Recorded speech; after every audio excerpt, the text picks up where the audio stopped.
I watched Nomadland, the movie, and I thought I'd tell you what I think about it.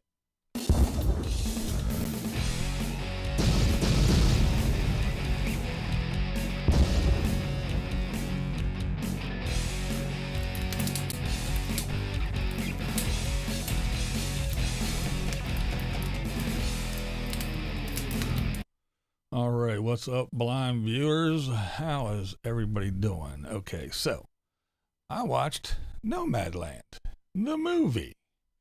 Now, I'm not going to talk too many specifics about the movie, so not to give a whole lot away, but I will talk about certain things, some specifics, just, to make this little review, I guess you could say, make sense. So I guess I'll start out by saying, yes, I know I am not I guess what you would say, a nomad.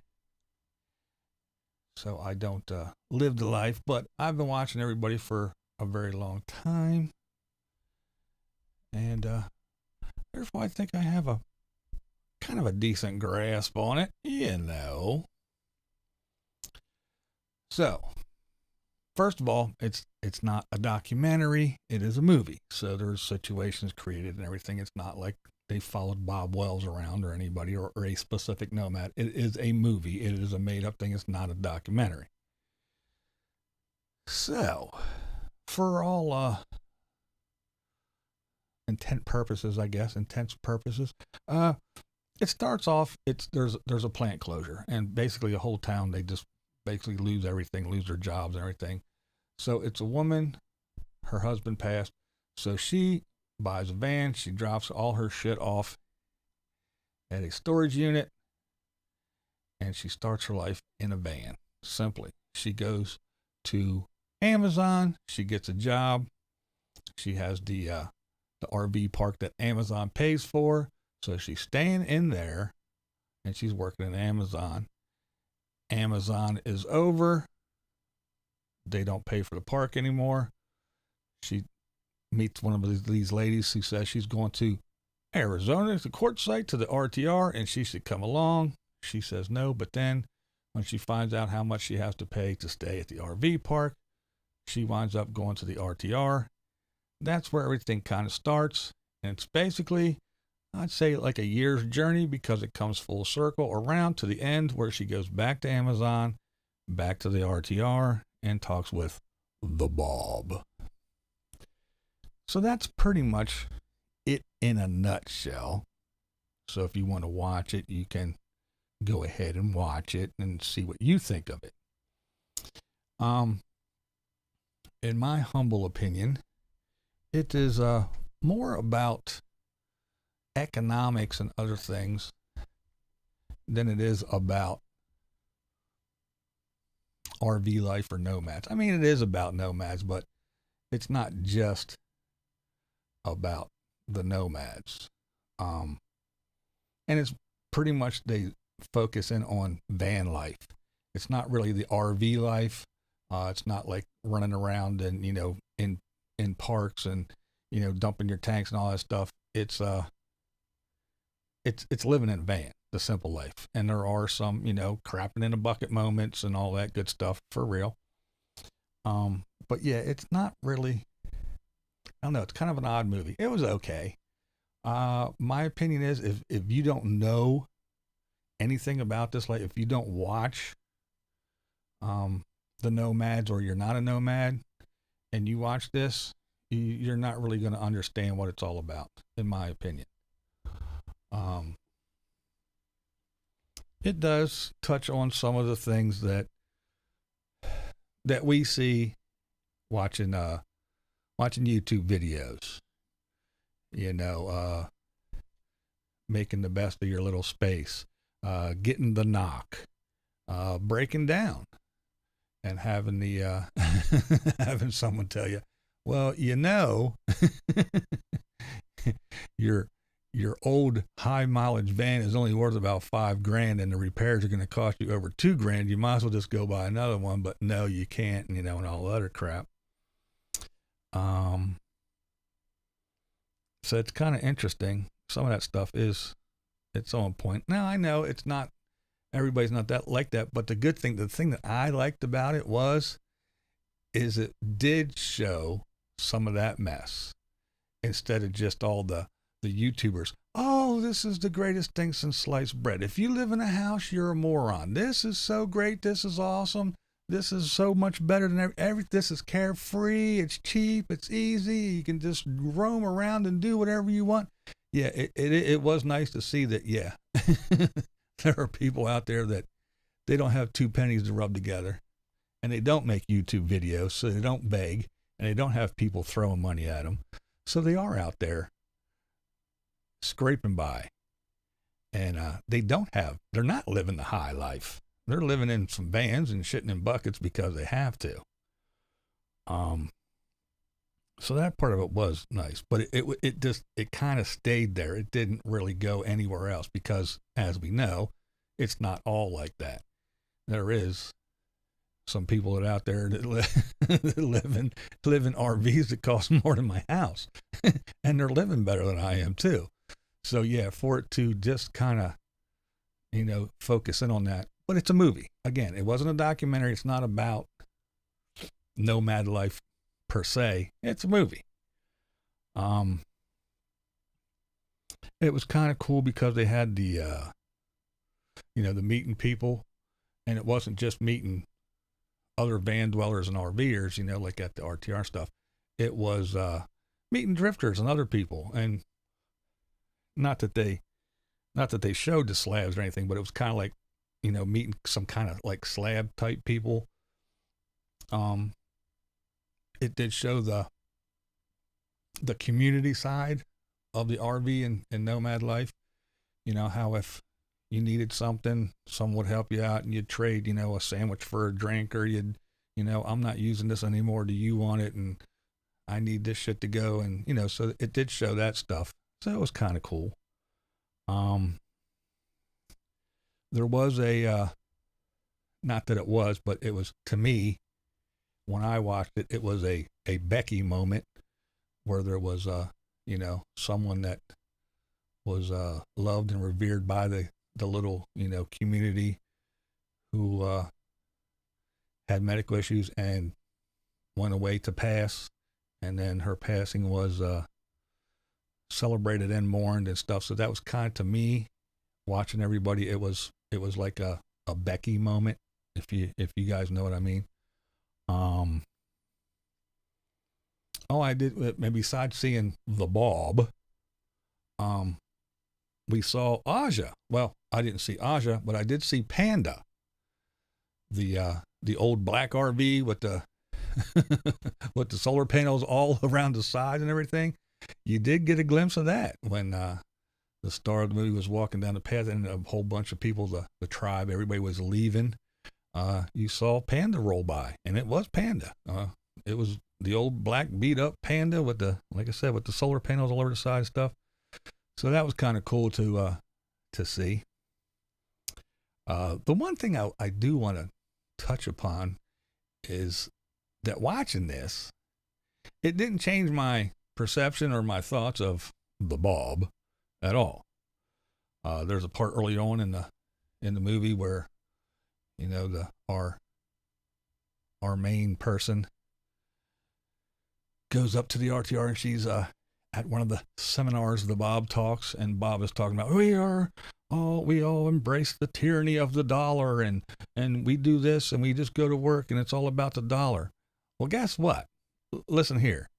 I'm sure the Bob made a whole lot of dollars, not only from his helping everyone, collecting the money, but I'm sure when he did this movie, Bob made a whole lot of dollars. So he's up there talking about, we are at the tyranny of the dollar. Well, Bob, you make a whole lot of dollars. So yeah, let's not go there, Mr. Bob.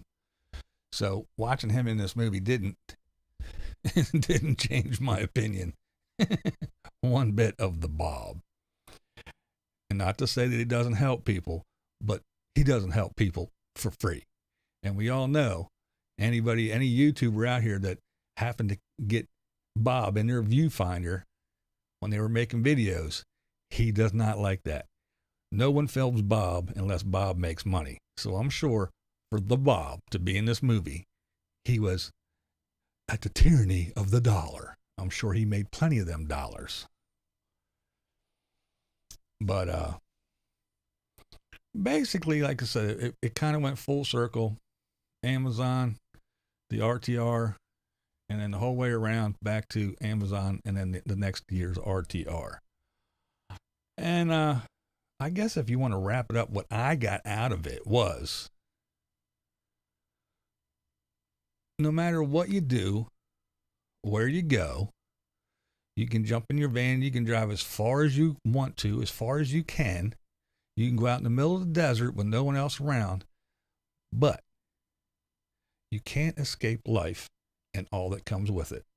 Whether you're sitting in your house or whether you get in a big old $200,000 RV and drive, or whether you get in your car or in your van and drive to the middle of nowhere, you still can't get away from life. You still have problems. You still have that family that you left at home. You still have friends that you meet along the way that pass. You still have all those issues. You cannot escape life no matter where you go. So that's what I took from the movie.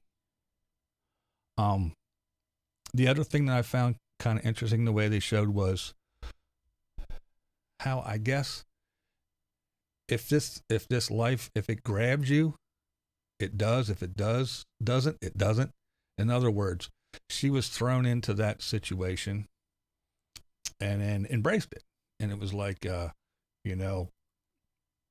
you can stay here with me. Come live here with me. No, I don't want to. Boom. And she back at it and went. Even though it wasn't a choice for her to go, oh, I'm going to sell everything, quit my job, and go move in the van. That's not how it went. She was thrown into it, but she embraced it. As where there was another character who was doing it, and when they got the opportunity to move into family's guest house, snapped on it and said, yeah, I'll live here. So I kind of took that from it too, that it's, hey, if no matter how you get into life, if it grabs you, you're going to stay and you're going to be that nomad. But if the time comes and, you have that home to go to and you don't have to drive around and live in a van anymore, some people are going to take it. And some people are going to go, nope, this is for me and I'm doing it, So that was kind of interesting to me as well. All in all, was it a great movie? No, it wasn't great. Would I watch it again? No. Am I sorry that I watched it? Do I think I wasted my time watching it? No, it was interesting. To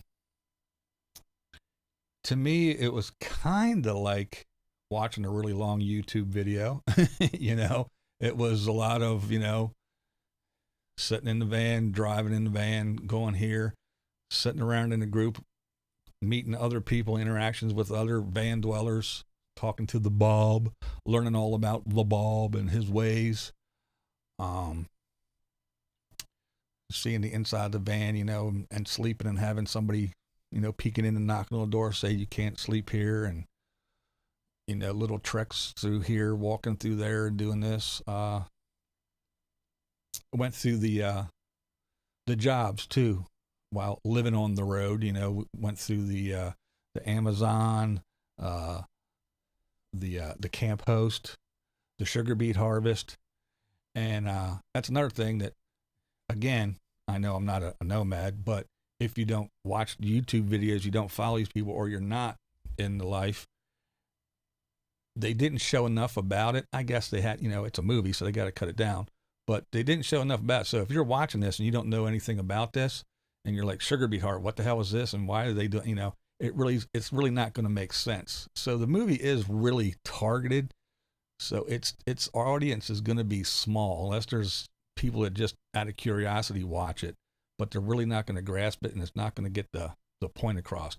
I think it really is a niche movie that is aimed at the nomads, and I think they're the only ones that are really going to get it, and then people like me who may not be a nomad, but have been following the nomads on YouTube for several years. And, you know, so, it's worth a watch, just if for no other reason, to see how the outside world may perceive, because some filmmaker said, hey, we're going to do this, and how they put it across, how Bob comes across to you. And I did notice over here, Ramblin' Rome said about it was kind of depressing and everything. And yeah, they did show it. They did make it pretty much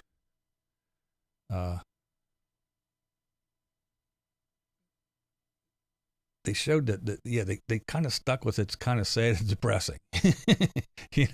You're out there, and the one scene, she's like sitting there doing something, all of a sudden, the bubble guts kick in, she's like, oh, and she pops on the drawers down on the bucket real quick, and she's like, oh, turning on the fantastic fan and all that. So it's kind of funny, but yeah, it's weird, like I said. And again, being it's all about a single female in the van too, so and breaking down and learning how to do this and learn how to do that. But overall, it's not a feel good Yahoo nomad life is awesome like you hear here on YouTube. It's nothing like that. It's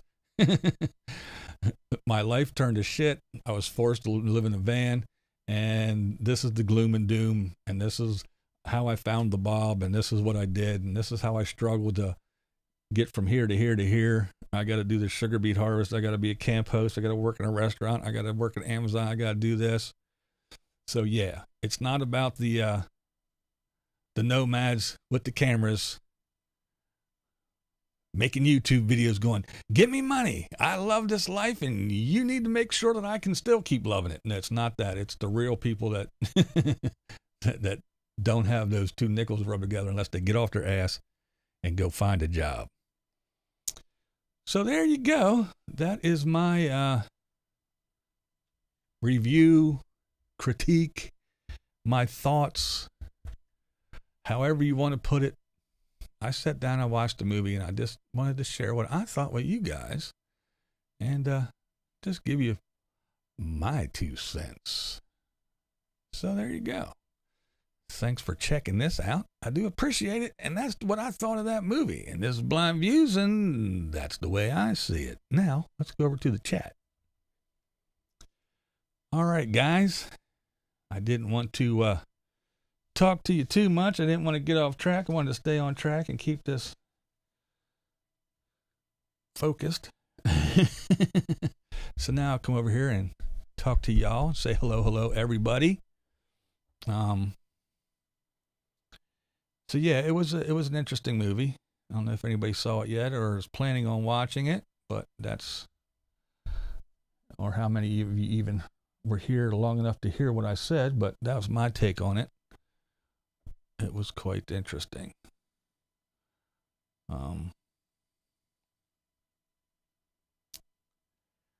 Let's see. We got Julie Butterbean. There's Paula Van Vita Travels. Hello. Certified Blockhead Ox. Mr. Hall. Dale Bruce. Marilyn Monroe. Saucy. My homie Romy. I did see her. Yeah. The Big Easy.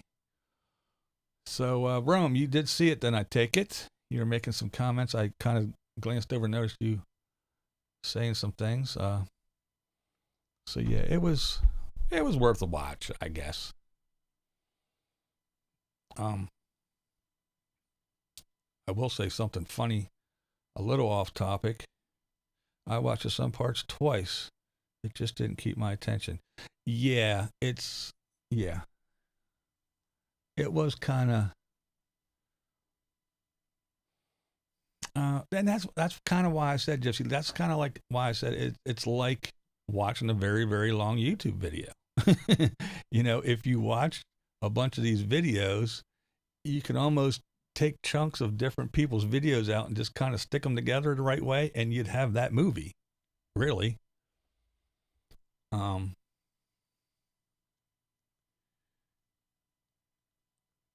Well, I will see it to have a good laugh. I need to have a good comedy movie. Yeah. I mean, it's not horrible. Again, I want to, really express this. It's not a documentary. It is a movie. It's just like watching Spider-Man. It's not real. It's not, it is a movie. They created situations, they created characters, they created things, it's not a documentary. It's not like they followed someone around. It is a movie. So, and you have to go in looking at it that way. I get their concept, but if that was what some family friends see it and take it as how I live, it's horrible. Yeah. BB just wrote it for me. Just a bunch of reruns from YouTube. I'll pass. No, it's not that bad. Like I said, if you do follow the Nomads, even though you're not, even if you're not one, it is worth to sit down and watch. It's not that horrible. Wait, what? Spider-Man is not real?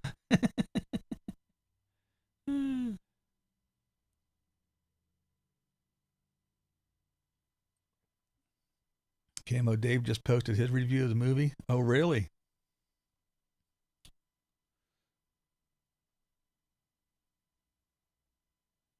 Most YouTubers being a lot don't show the real, so it's a movie. Yeah, yeah, exactly. Many people we know got to be in it. Yeah. Hey, BV, the old panda kind of looked like it came from a Mad Max movie. Yeah. Did you see it when it rolled by? It did look like that, didn't it? Big long stream of fans and everything in the desert. And then here comes Panda, the old black beater with the with the solar panels stuck all over the side and everything. Yeah, it did look like that. But what I was going to say is I think it's funny because old Camo Doug, the one we shall not speak of, Camo Doug, said, I'm going to see it in the theaters because I don't like watching movies on a small screen. This is the same guy who says, why do these people go get these big TVs? What's the sense? And these big computer monitors. There's no sense in that. If I want to see something bigger, I'll just get closer. Well then, Mr. Critic, why are you going to go to the theater to see it? If you want to see it bigger, just get closer. Does this guy ever listen to anything he says? He contradicts himself constantly. I don't see any point in getting a big screen. This is ridiculous. If I want to see anything bigger, I'll just get closer. I want to go see this movie in a theater because I want to see it really big on the screen. Well, just sit real close, hold it up to your face, and it'll be big. Isn't that what you tell us all the time? Goofball. I'm the worst nomad YouTuber. I suck at making and putting out videos.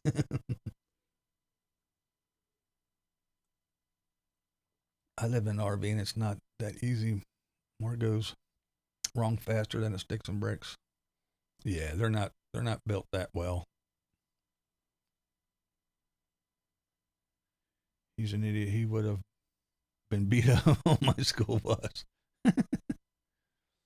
The title that Camo Dick Nomadland gets good reviews from Camo Dave Army. Oh, really? Oh, so what did he do? He waited for his army to go watch it and tell him what it was so he could do a review on it before he even watched it?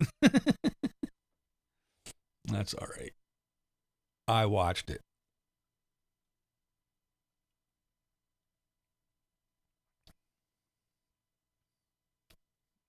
Yeah, I think there, Mr. Carlisle. I think he must have been. He can't keep his story straight. Wait a minute. What did I tell them yesterday? Damn it. I forgot. Oh. Yeah, it's like I said, it's not a great movie. It's not something I'll watch again. But I'm not sorry I watched it. It was okay. I didn't mind sitting through it. It didn't, I wasn't like, oh, I just wasted it. It was okay. I've never considered becoming a nomad. The daily logistics of living would be too tiresome for me. I want to turn on the faucet if I want water, have ice, and a refrigerator. Yes. I've had van life for friends before the YouTubers. Can't watch Dung Dude, I get a raging migraine. Yeah, Marilyn, I actually did consider it until I started watching YouTubers, and then I was like, no. Nope. This ain't for me. Yeah, they made it real clear that no, I'll stay in my house no matter what the neighbors are like, no matter what the taxes are. Yeah, I'll stay in my house. I'm not doing that. I'm old. I'm blind. I'm not, even if it's an RV, I'm not going to be. Well, first of all, I hate moving. I only moved a couple times. No Madness Live. What's up, Shelly? I've only moved a couple times, but I hate moving. Packing up all your shit and loading it and going and then unpacking it. Well, if you live in an RV, you do that all the time. Not to the major extent, but I mean, just you go, you back in, you set your level and you get all level, and then you pull out your shit hose and you put that thing in and you run your cord and you plug it in. Then you go in, you get everything out of your cupboards, you set up your coffee maker and your this and your that, and you get everything out and you get your dish and you get everything, and you get your clothes and you do all that, and you set everything all out and you're good to go. And you're there for a couple of days and it's go, okay, it's time to move to the next place after a couple of days. So you got to put all this shit back in the thing, pack it all up, put it in, lock everything down, blah, blah, blah, go down, dump your tanks, flush out your thing, clean this, roll up this, put this away, put that away, get it up, put your jacket, get down, okay, and pull out and go to the next place. And rinse and repeat. No, that's too much hassle for me. I don't like moving as it is. I don't want to move every 3 days and pack every damn thing up. Now, I would like to travel around. I do like to travel. I do like to see things. I like staying in hotels because you know what? I go in, I do what I want to. I keep it and I'm not a messy person. It's not like I leave the place horrible, but you know, when I'm done, I leave. I go. Somebody else comes in, strips the bed, washes the sheets, and makes it and runs the vacuum and all that shit. I ain't got to do that. I just go. But now you got to pack everything up, make sure your dishes ain't banging together so they break, and you got to put everything up and make sure everything's locked and loaded so the doors ain't flying open and all that other good shit. And then you got to go find someplace to do laundry. And oh, yeah, you got a refrigerator yo big, and then you got to go, you know, and especially if you're living in a van, going to the grocery store every other day because you don't have no room for nothing. Yeah, it's just a lot of hassle for me. I watched Nomadland, found it a bit dark, and then it just ended. Yeah. Yeah, that's pretty much what Ramblin' Rome said. Yeah, Max. Yeah. It was a little bit on the dark side. Saw Aj's RV, yeah. Think you saw Carolyn's RV life sitting in a chair.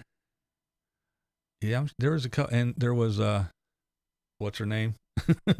The one I call the RV Karen. Oh, I just made that up the other day too. It's like, you know, normal people, it's the Karens, and in RV life, it's what the hell's her name? Suzanne. Suzanne, yeah. Yes. Blue Van Dam says it takes me about 10 minutes to get ready to go. Well, yeah, but I mean, if you're in an RV, the RVers, them guys, man, oh man, I couldn't imagine. Making sure everything's tied down, strapped down, closed, locked. What a pain in the ass.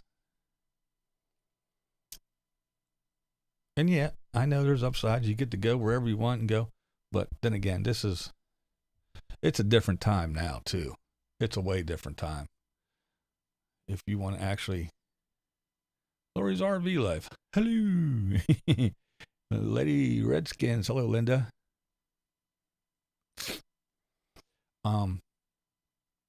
Yeah, if you actually want to stay in an RV park, it's almost impossible. And if you're not set up for boondocking, you better get a couple grand together to get your shit ready. because you ain't staying in an RV park. And more people were doing it, and they got no place to go. So where are they going to be? They're going to be parking along the streets. They're going to be parking in driveways and in lawns and out in the desert and here and there and everywhere. And it's going to get out of hand. I can guarantee you. I know you don't think it's right. You don't think I'm telling the truth. You think I'm full of shit, and you think I'm just hating, but I'm not. I think it's going to get out of hand, and shit's going to get crazy here. Maybe not right away, but in the next couple of years, it's going to get nuts, and shit's going to hit the fan. If I don't have to find water, laundry, a place to sleep, etc. every day, I might like it for a short time. Any more than that, it's just too much work. Yeah, see, I'm all for if I had something, I'm all for the Lola deal, you know. Do it on the weekends and then, you know, take a couple weeks off and just go do stuff. And that would be cool if you could afford to, you know, keep your house and say, I'm out of here for a month and then go run around and do whatever and then come back. But yeah, to get rid of everything and just, I don't want all that room and responsibility to maintain it all. Cuts into my beer drinking time.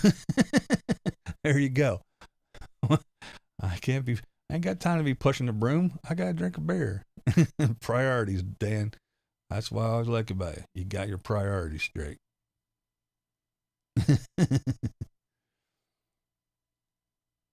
I felt like the whole thing was loneliness and isolation. There were some beautiful scenes in it. Yeah, that's pretty much the way it was. Yeah, I kind of, like I said, it was kind of more focused on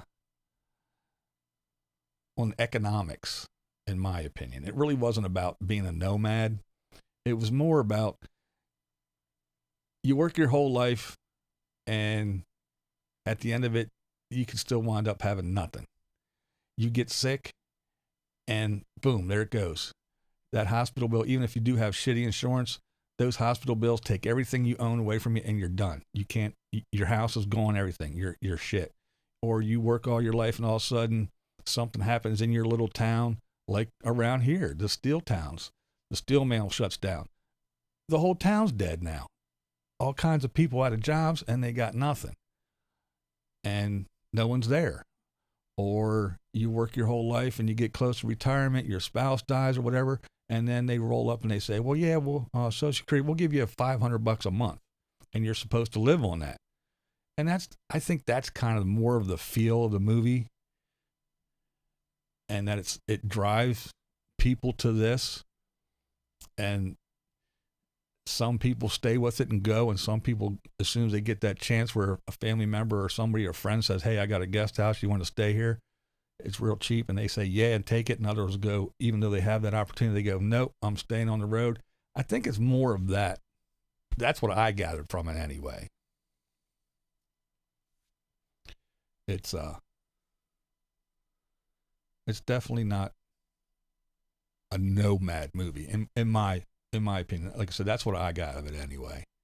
All I know is that I'm pretty much waiting to see what happens before I try to do a nomad thing. Too many people are trying to get into the RVing thing, and I don't want to join in the chaos. Yeah, this is a bad time. It's like kind of like too late to the party type deal. My apartment's like a camper, small, drafty, and you hear your neighbors really well. Yeah, right? My old house is the same way. It's not small, but it's drafty. The windows rattle. The train tracks are right up back, so I can, every time the train goes by, the windows shake, the dust flies. It's kind of like living in an RV. Benson Speed Shop, hello. But Charles has been a great week having BV online. Oh, well, thank you. It's an experience I'll never regret, and friendships to last a lifetime, and I'm not done yet. Yeah, I mean, like I said, my short little trip with it here, I mean, just going to the Lollapalooza and meeting everybody, it was amazing. I've met some really great people. I made some friends I think I'll have forever. And yeah, it was really nice. I'm not knocking it at all. It's just to do it, to say, sell everything and move into a van and hit the road and leave everything behind. No, I could never do that. I like shit too much. I like to sit down and be comfortable, stretch out. I'm 6'1", pretty big dude. weigh like fucking 245, 250. Yeah, I'm not scrunching around, crawling around on my hands and knees in a van and all that. No, it ain't happening. Mayhem. I thought you only came out at night like those damn bats. Yeah, right?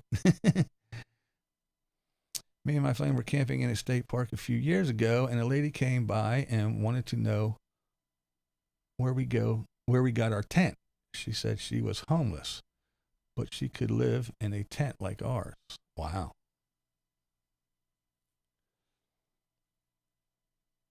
I figured since I'm being a lazy birthday butt today, I might as well see if BV was on, and he is. So yay. Well, happy birthday. Happy birthday.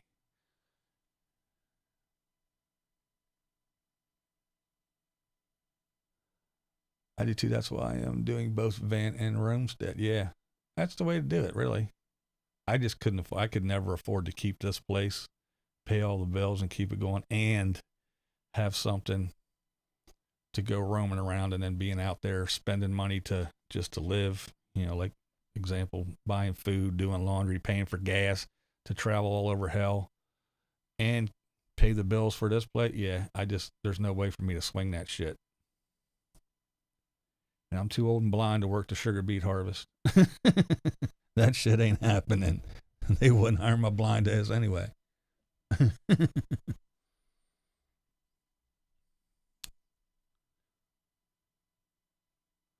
Okay, time to pill a cat, says Dorothy. 55 years of being dazed, confused, and playing the blues. That's right. Lots of happy birthdays going on now.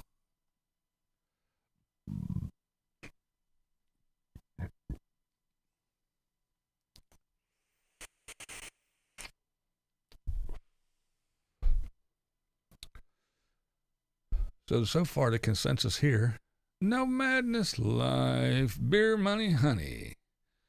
Thank you, gorgeous. Appreciate it. You're a doll.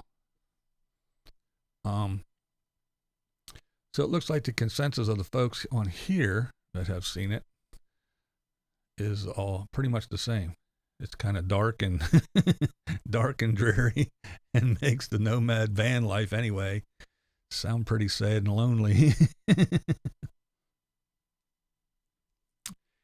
And again, that's kind of what I took out of it too. But I think they were, again, not to be redundant and repeat myself once again, but it just seemed to me like it was more about the economic issues and, you know, kind of debunking that this is the land of opportunity. I came here from, you know, Italy, and me and my family, and my dad had $2 in his pocket and started his own business, and now we are rich and we have a yacht. Where in all reality is, I've worked all my life. I was born and raised here. I worked all my life in the factories and kept this country going and things flowing. And when I got too old, they kicked me to the curb, and now I have zero. Our healthcare system sucks so bad. If I get one little disease or one illness, it took everything I had because I can't pay the bills. So I just went off to die somewhere like an old cat. I kind of think that was more the focus of the movie instead of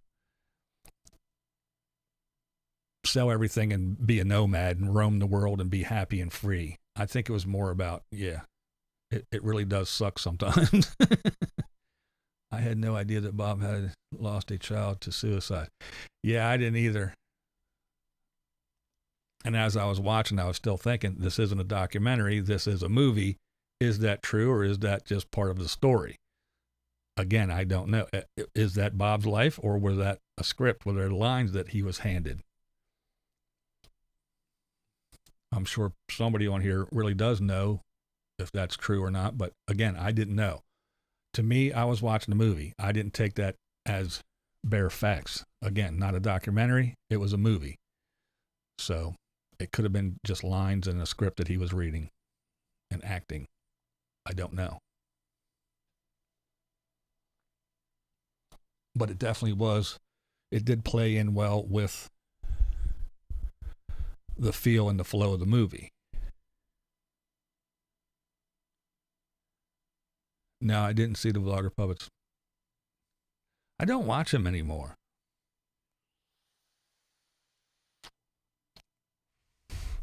I used to watch him all the time. Then he kind of got shitty with me. I drew his picture and he said something about, oh, I used to think he was a good artist till I found out he traced shit. I didn't trace nothing. I videoed the whole thing, me doing it from blank paper to nothing. And then he started doing all these things about people I had no idea who it was. At least when it was, you know, Caravan Carolyn and me as Parker, at least I knew what the hell he was talking about. But then it was all these people that I have no idea who they were, so I stopped watching him. I haven't watched him in a long time. I know he lost a son. I didn't know how, BB. Oh, yeah, I didn't know that much about it. I just know Bob from, recent. So, I mean, if he did, I'm sorry. I wish no ill will, or that does suck. I would never want to lose a child, but again, I didn't know. Because I was watching the movie, I didn't know if it was part of the movie script or if it was actually true, And like I said when I was talking earlier, it wasn't Becky, but it had that Becky moment in it that all of us that were watching and knew who she was and followed her and the tribe and everybody, and what happened with her. It did have that little quote unquote Becky moment in it, which was kind of sad. Which again just added to more of that sad stuff.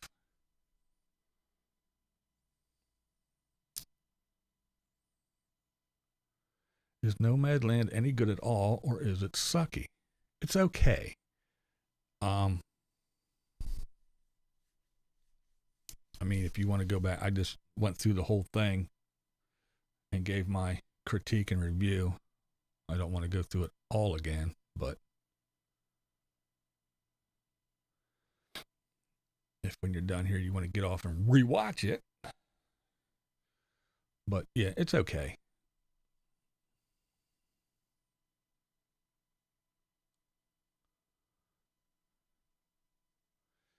It's interesting if you follow the nomads, or if you are a nomad, it's an interesting watch. But it isn't, again, I'll say it one more time. It isn't, in my opinion, it isn't about nomads. It's Nomadland is the title, but it really isn't about nomads, the nomad lifestyle, or anything. I still think it is more about the economic status situation and how you get, you bust your ass your whole life and you get to a certain point, and at any time, if you're just middle America, just some grunt who worked in a factory, that at any minute it could just be yanked out from underneath you and no one cares. The government, oh, you Social Security here, your husband died and you worked all your life, or your wife died and you, here, have $500 a month or $600 a month. Now go out and buy yourself a house and food and heat and everything. Yeah, it just doesn't happen. So a lot of that stuff, it was, I think it was about that. I have a Becky painting hanging in my van. See you later. Yeah, I did a drawing and handed out a whole bunch of them to people. A lot of people wanted them. Thanks for hanging out, Dan. See you later, buddy.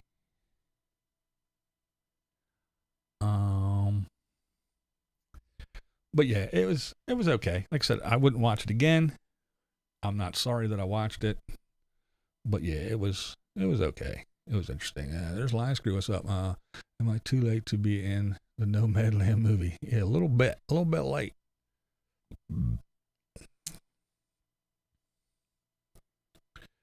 Sunshine says, yeah, Becky's dad lives near me here in Michigan. Oh, cool. Yeah, I think it was her. Did she have a brother? I know it was some family member. I know it was her daughters. Her daughters reached out to me, and I sent them,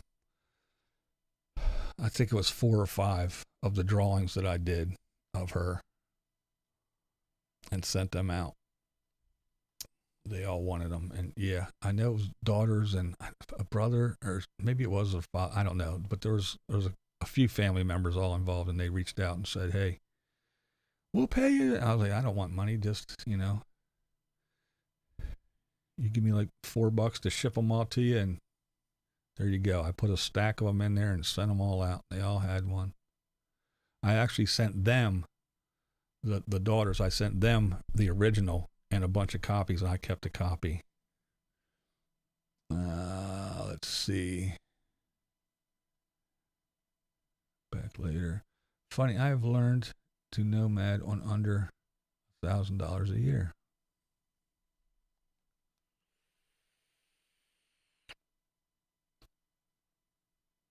Yes, her brother kept the dog. Oh yeah, I thought so. It's been a while, and yes, so many people reached out. I mean, Caravan Carolyn, she got one. Uh, you got one, didn't you, Ron? I sent a bunch out to a bunch of people. Anybody who asked, I sent them out one. But yeah, when the daughters, I sent the original one to them.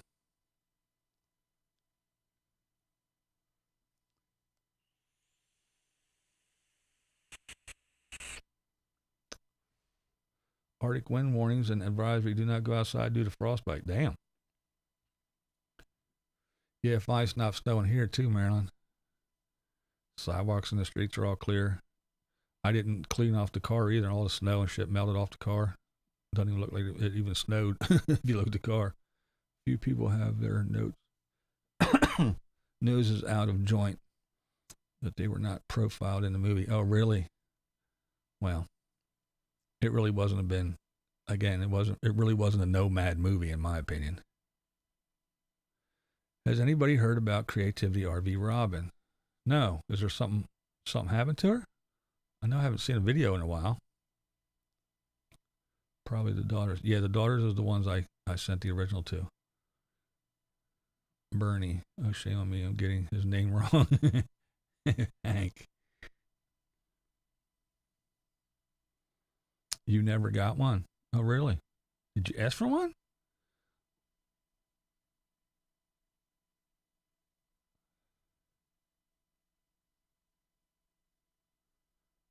My apologies. My mind isn't what it should be.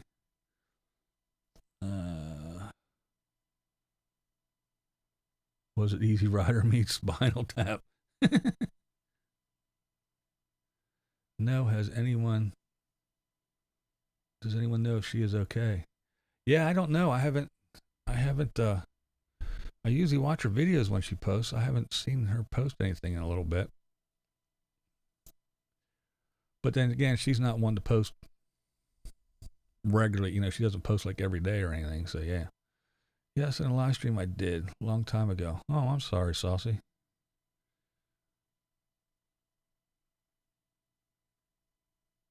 I was so happy the girls gave her van to a person who was a nomad.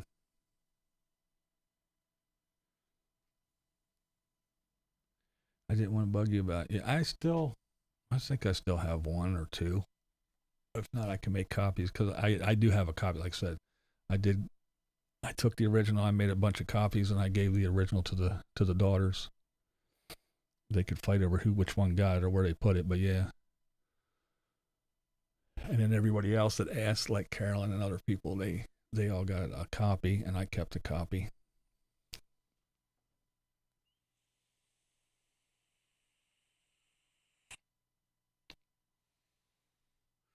Way down here, South Carolina, I've been raining for 6 days. Yeah, it does suck. 2 months, no videos, no posts on Facebook either. It's really weird. That is strange. Yeah, that is kind of strange. Yeah, you'd think there'd be something somewhere. I don't know. I have to ask Badge. He usually keeps in touch with her now and then. I'll only give an RV to a meth head, for the content on YouTube. Exactly.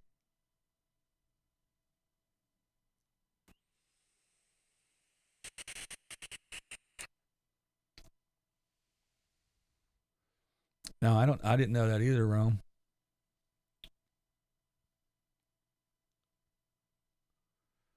But where that is, she used to post every Sunday.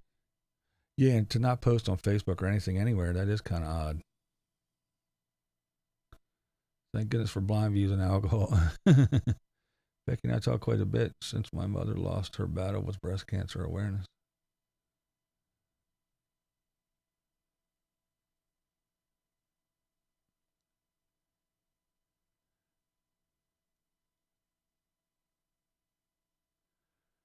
Nice says, I don't know, Rome. They've left the video up saying that. What did I miss? I just gave my little critique and review of Nomadland, the movie. If I don't post on YouTube for 4 weeks, assume I'm dead or living in Cuba. What's up, Grimpenmeyer? Hello.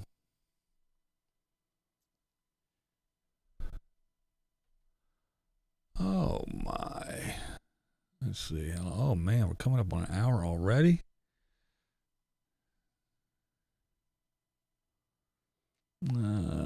27 Fahrenheit sunny, wind 7 miles from west.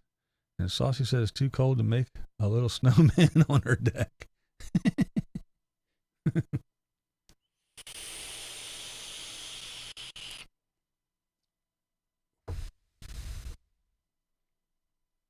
I'm on my Facebook way too much. Yeah, I hardly ever get on Facebook.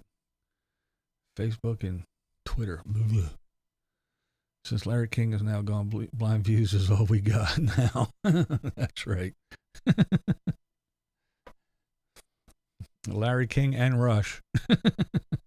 No Larry King, no Rush Limbaugh. I guess I got to pick up the slack.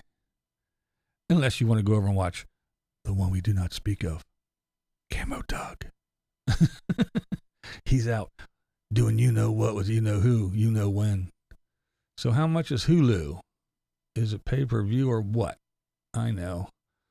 I'm not a smart man. I don't know what is it. It's a couple bucks a month. It's not much. What is it? 10, 12 bucks a month or something? Basically, come to think of it, a month of Hulu is probably what you pay to go to the movie theater to see it. About 12 bucks, 15 bucks, something like that. I don't know. I don't know how much it is. It just comes out every month. I get a little cha-ching on my phone. I look and it says, yeah, this amount came out from Hulu for Hulu. It feels like summer. It's 32 and sunny.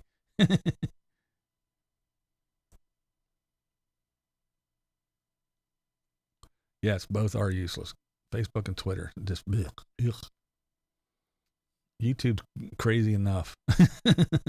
All the wild people, and that's why I'm not so successful on YouTube, because you got to be on YouTube and Twitter and Facebook and Instagram. You have to be a total social media hound.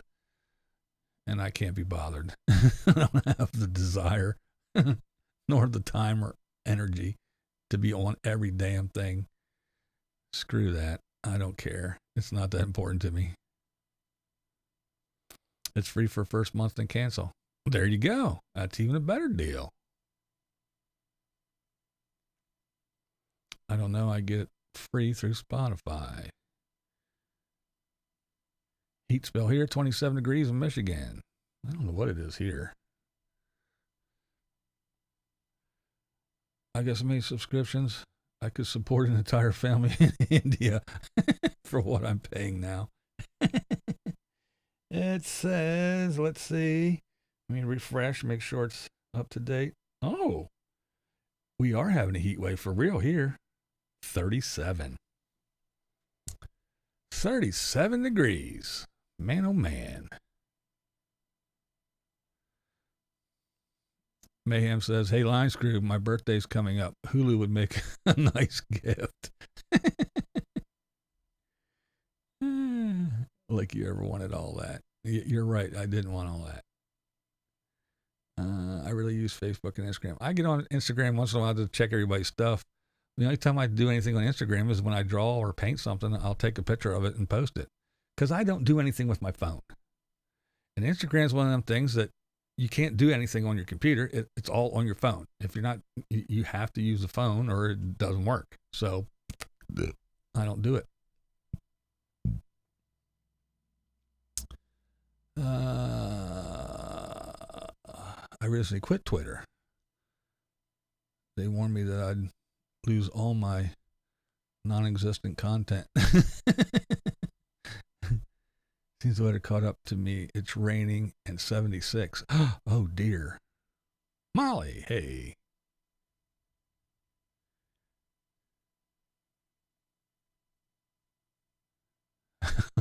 Is Hulu a stripper that I want to meet? Oh my. You guys are funny. Hey, you guys. Oh man.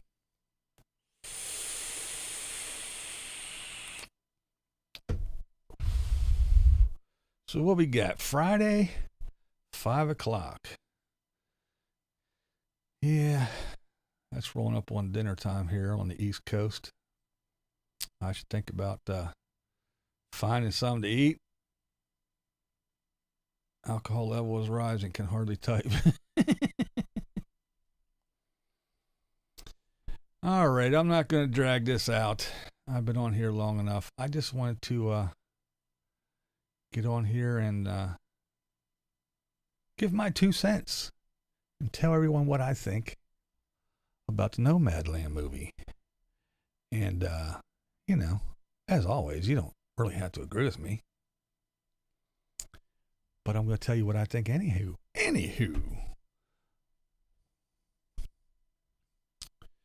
Alrighty. Who we got her mama, cause her waist is as big as a hula hoop. Got her name. Oh, man. Okay, I got to go because I got to get ready for my live stream. Yep. Alrighty then, folks. Thanks for hanging out with me this afternoon. And anybody who missed it, who cares what I think about Nomadland, the movie, you can go back and rewatch the beginning. And when I'm done, you can cut it off. But yeah, I enjoy talking to you and hanging out with everybody. And again, Nomadland, the movie. Was it great? No. Was it worth the watch? It's okay. In my opinion, it's not about nomad life at all. It's not about van life, really. A little bit, kind of. I think it's more about the economics and how, even though you're living here in the land of opportunity, the greatest country on the planet, at any time, even though you worked your ass off, probably in some shitty, sweaty factory that kept this country rolling and kept people fed or in clothes or whatever, as soon as your time is up and you are no longer useful, you can be put out to pasture or just strung up and gutted and left for dead in the desert. This is BlindViews, and yeah, that's the way I see it. What we do here is go